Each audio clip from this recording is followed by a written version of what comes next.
आईची आई होऊन बाळांनो कधीतरी वागा ना. तिचा खडबड हातात घेऊन एकदा बघा ना. कितीही कर्तृत्व गाजवा तुम्ही, झेप कमी पडते. आईनी कडेवर घेतल्यावरच आपली उंची वाढते. कितीही कर्तृत्व गाजवा तुम्ही, झेप कमी पडते. आईनी कडेवर घेतल्यावर आपली उंची वाढते.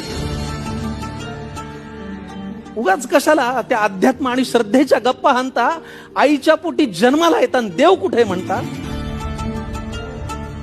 आईला सतत मुलांचा ध्यास, त्यांच्याच प्रेमाची धुंदी. बाळांनी गंमत आणली नाही तरी आई सदा आनंदी. आईला सतत मुलांचा ध्यास, त्यांच्याच प्रेमाची धुंदी. बाळांनी कधीच गंमत आणली नाही तरी आई सदा आनंदी. नको कुणाशी स्पर्धा देवा, नको कुणाचा हेवा. जग जिंकायचं ना मित्रांनो तर आईच्या पायावर डोकं ठेवा. जग जिंकायचं असेल मित्रांनो, आईच्या पायावर डोकं ठेवा.